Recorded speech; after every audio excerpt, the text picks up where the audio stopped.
Well, hello everyone, and welcome to my top 10 worst movies of 2023 list.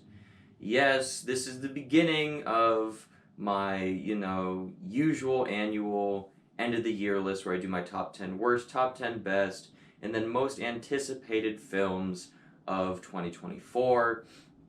And, I always like to start off with the worst of the year lists so we can just crap on the worst movies of the year one final time, and then we forget about it, and then we move on to the movies that were actually really good, that I enjoyed and loved, and then we can look forward to the new year and just, forget that these 10 films ever existed because, goddamn, I hope I never think about most of these ever again.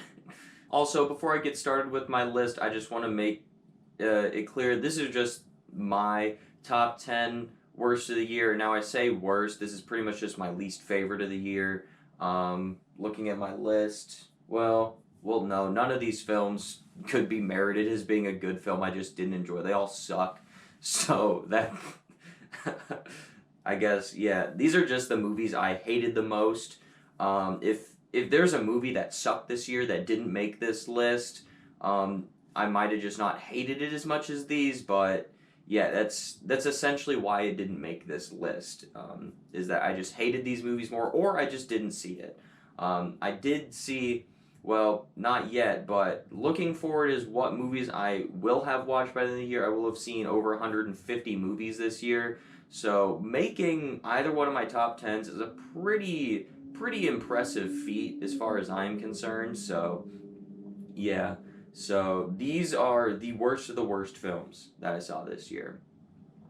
But before I give my top 10, I think I'm going to do honorable mentions this year just because, I just feel like there are some films in my worst and best that I feel I should mention that didn't quite make the cut but are still noteworthy enough for either how bad they were or how good they were. So, yeah, I'm going to do 5 honorable mentions on both of these videos. So, let's start this off with our honorable mentions.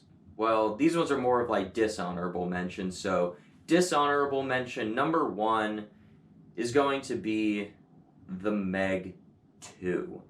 Wow, this movie was just baffling at how terrible it was. Like it could have just been this dumb, fun movie. That's essentially what the first Meg is just a dumb, fun movie. But this movie's not fun. It's just stupid. It's so unbelievably dumb with so much extra stuff shoved in here and just it's one of those movies that I just walked out of and I was like, damn, that was stupid as hell. Our second dishonorable mention today is going to be Candy Cane Lane. I believe this was an Amazon Prime original film, and essentially it stars Eddie Murphy. He's looking to decorate his house for Christmas, and he somehow gets the 12 days of Christmas to decorate his house or something like that. And so then all these 12 days of Christmas start showing up. There's a twist to it of, oh, if he doesn't find all the golden rings, then he becomes this little miniature statue thing forever. And honestly, the reason it didn't make my bottom 10 of the year, why it's a dishonorable mention only, is that as a concept, I think that's semi-interesting of seeing the 12 Days of Christmas come to life in a movie was kind of interesting to a certain extent. Whether it's executed well or not is a different story, but yeah, otherwise this movie was just so generic and just boring and everything that direct-to-streaming movies' negative stigmas are. Dishonorable mention number 3. You're going to be surprised this is only a dishonorable mention because this is most people on pretty much going to be universally everyone's top 10 worst of the year list, or they're just straight up worst movie of the year. But that's going to be Winnie the Pooh, Blood and Honey for me. Yes, this is only a dishonorable mention for me. Look, this movie is not good whatsoever. There are very few moments in this movie that looped around to that so terrible it was good. Few moments. But if the whole film was like that, where it looped around for being so bad that it was good, it could have just been a guilty pleasure film. But they do nothing with the Winnie the Pooh concept here. It's just generic, shitty slasher film that they throw some fucking spirit Halloween masks on these two killers that are a bear and pig and slap Winnie the Pooh's name on it. Like, there's just nothing of merit to this film. But the only reason it's a dishonorable mention is there were some moments that were just so bad they were laughable at how fucking abysmal this film was. But this film isn't good by any means. I don't know in what context I'd ever rewatch this film, but I I mean this in like the slightest way possible. There were some moments that entertained me in this film, while pretty much all the other films were just straight up abysmal. I was bored to fucking tears watching them, and there were minutes of this film where I wasn't. Dishonorable mention number 4 is gonna be The Old Way, this Nicolas Cage Western movie. This movie was just boring. That's honestly where this one and the next one, it's just so boring. That's like one of the worst things a film can do for me personally, is just be boring. This film was so boring, just such a low budget Western. And when I think of a Western, I want an action-packed Western where, you have gunslingers and shootouts and stuff. And so this movie just has none of that. And so I was a little disappointed because Nicolas Cage does interesting stuff sometimes. So I was like, ooh, a Nicolas Cage Western, that could be pretty cool. But it was just so boring. It honestly was just so boring that I just lost interest about halfway through and stopped caring. Along those same lines, dishonorable mention number 5 is gonna be Marlo, this Liam Neeson film, and it's not a Liam Neeson action film. It's like a Liam Neeson detective noir type film, and I was like, that could be interesting, right? But it's just so boring. There's nothing of merit to this film. There's like a scene that's supposed to be badass of, oh, he's gonna beat up these guys because they corner him. He just punches a dude in the face and then it cuts and he just walks out of like this room. It's like, yeah, I beat him up or something. It's like, what? It's just so boring, not interesting. And, it could have been interesting for Liam Neeson to do something a little bit different than, his generic action movie Taken 47 type thing, But it just totally missed the mark. And like the dishonorable mention before this, it was just so boring I lost interest about halfway through. And now we move on to the actual top 10 worst films of the year. Starting with number 10, we have Expendables, or Expendables for Expendables, whatever the fuck you want to call it. The shitty fourth Expendables film is what I choose to call this film. God, this movie sucked. I enjoy Expendables 1 and 2 quite a bit. Expendables 3 I've never really cared for all that much. And I've always thought it was kind of mediocre as hell. Watching this film made me feel bad for giving Expendables 3 like a 2.5 on Letterboxd. I felt bad giving that movie that score, because compared to this movie, that film's the fucking Godfather. This movie sucks, okay? The shitty green screen, the stupid plot, especially that twist with Sylvester Stallone, to your cast of action stars. Dude, fucking 50 Cent is not an action star, so no, absolutely not. It's just, I was semi looking forward to this film, but just watching this film, I was like, I can't believe how terrible this film is. And this film lost so much money at the box office. In a year where so many movies lost hundreds of millions of dollars, this movie tanked, like insanely tanked. And it's no question why this movie tanked, because it sucks balls. Coming in 9th place is going to be Fear. This, I believe, released in January, some January horror film, right? And it has remained one of my least favorite movies of the year. Throughout the entire year, I've hated this film. God. It's like these people get stuck in this cabin, I think, or like an Airbnb type thing, that maybe has some witchcraft going on in the basement, but they can't go outside because there's this disease, the disease that they keep referring it to. It's like, okay, we just fucking know it's COVID. Just name drop it already, right? And it's like the fear of going outside. They don't want to go outside. But the witches, the witchcraft inside is making them want to leave the place, but they can't go outside. And it's just like, what? It's just so fucking stupid, man. God. There's like a point, there's literally a point in this film where, like, I believe the dude's bleeding from his eyes and mouth, and the people are like, dude, you're sick. And he's like, no, I'm not sick. I'm fine. I'm like, dude, normal human beings don't just spontaneously start bleeding from their eyes. Like, dude, there's something clearly wrong here. It's not fucking witchcraft. Like, it's clearly either this dumb witchcraft shit going on in the basement, or you have the disease that you're too scared to walk out the fucking door for. So, I don't know. It was stupid as hell. Just the dialogue in this film, the portrayal of these characters was stupid as shit. So this is a film I will never watch again, and actually aggravates me, like, just thinking about it. Coming in 8th place, wow. A Creature Was Stirring, this weird holiday horror movie where your main character is a were-porcupine, and then it has this fucking Fight Club twist ending where half the characters in the film weren't real. Just wow. Just saying that out loud just makes me wonder how this is only my 8th least favorite film of the year, but damn. Aware Porcupine, I guess, credit to you for thinking up of that, but the twist at the end was stupid as hell. The execution of this Were Porcupine thing was dumb as fuck.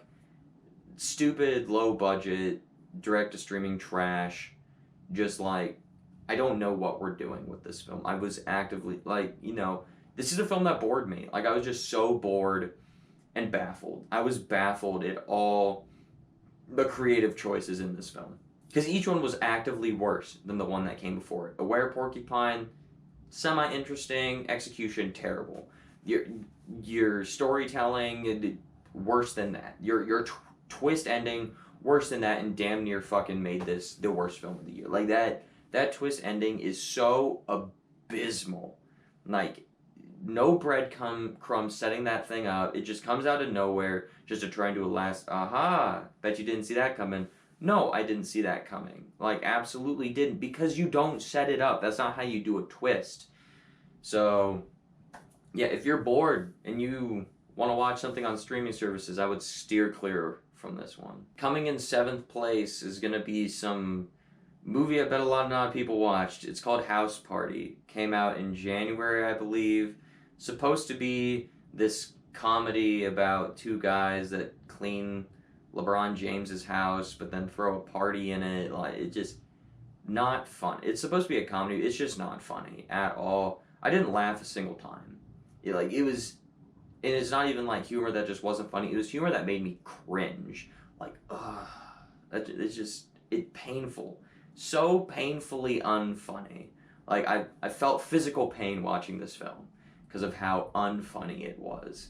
I mean, sure, you get a LeBron James cameo in there, but that's not enough to ride your whole film on. So I don't have a lot to say about this film. It's a comedy that was just painfully unfunny, and it's been so long since I've seen this film. It came out in January, so it's been almost a year, and this is like one of the first 3 movies I saw this year, and I've seen 150 other films this year, and this is still this low. Like, just wow.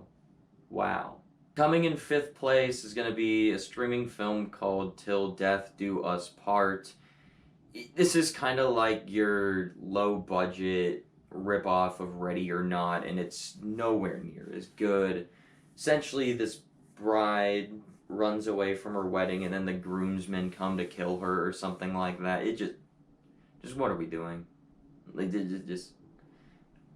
I guess semi-interesting concept, but like, just so stupid, so generic. I just don't have much to say. It's just boring, executed terribly. It's just one of these films that I feel like was crapped out on the streaming services just because why not, right? The only memorable thing about this film is that at one point in the film, our main character takes a chainsaw and sticks it in some dude's chest.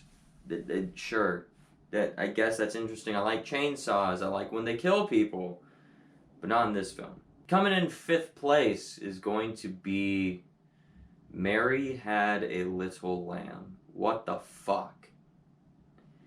Oh, if I thought Winnie the Pooh Blood and Honey was bad, Jesus Christ, this film is about 10 times fucking worse.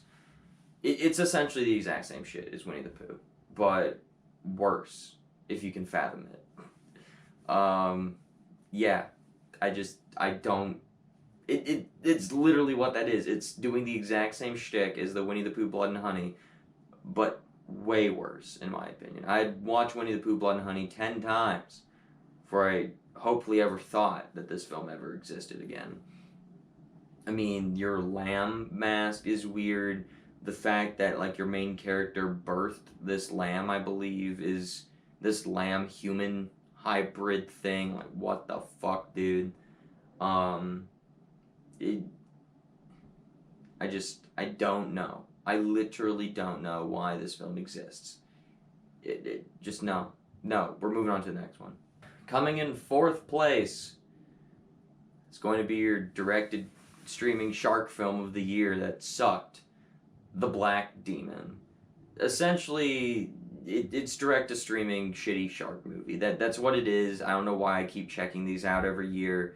Pretty sure The Reef something was on my worst of the year list last year.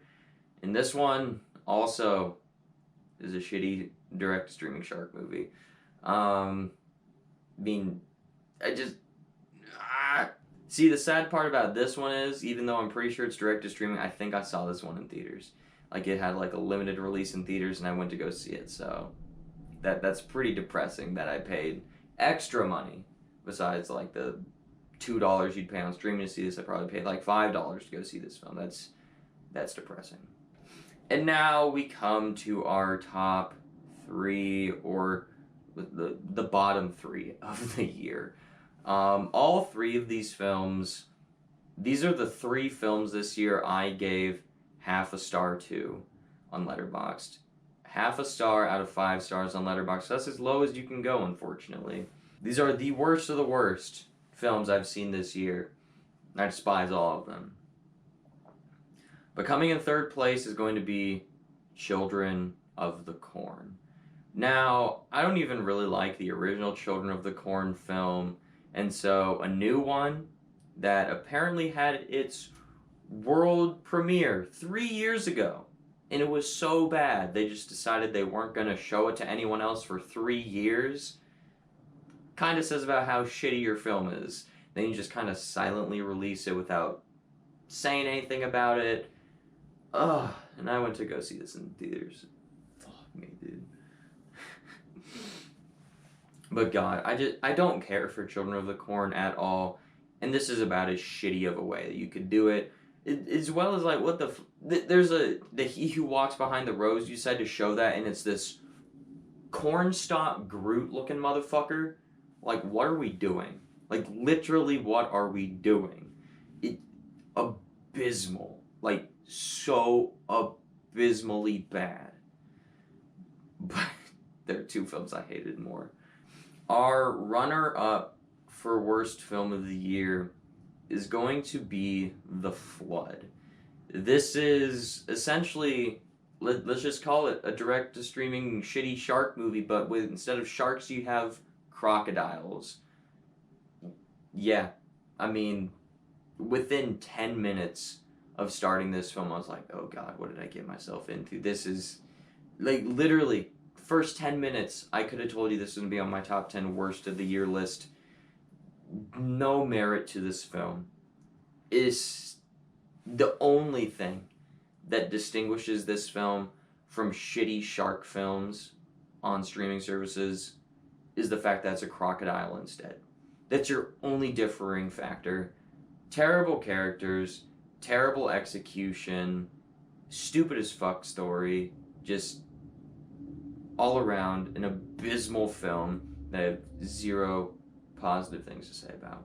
But the worst film that I saw this year that I unfortunately paid money to see, and I don't say that very often, the movie that is so bad it makes every single other film I've talked about in this video look like a fucking masterpiece.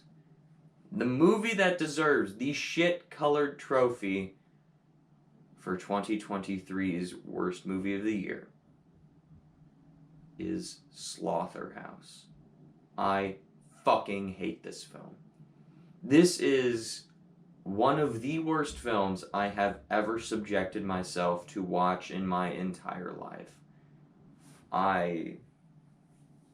This is the only film that I've reviewed on this channel that I've given a half a star to. I have zero positive things to say about this film. Every single thing in this film is utter garbage. I hated every single millisecond that I spent with this film in the theater. This is the definition of an abysmal film. This is the definition of a film that is an eye-bleeding dumpster fire. If there is one film this entire year I could just wipe from existence, it would be this film. I hate this film. This is easily the worst film I have seen all year. Unfortunately, this is one of the few times where I genuinely don't think anyone should give this film a chance. You shouldn't give this film a chance because it is that bad. It doesn't merit your opinion on it because it's bad. So, congratulations, Sloth House. Out of all the movies I've seen this year, you are the worst. So a massive fuck you to Sloth House. And hopefully, the worst film I see next year is not as bad. So, there is my list for the top 10 worst films of 2023. Go ahead and let me know what some of your least favorite films you saw this year was. Let me know what you thought about my list and honorable mentions. Let me know if there's any films that you're surprised didn't make this list or you're surprised where they placed. So, yeah, come back tomorrow and I will have my top 10 best of the year list. So that should be pretty fun. And then the day after that, we'll be doing my top 10 most anticipated films of 2024. So, as always, thank you so much for watching and have a great rest of your day.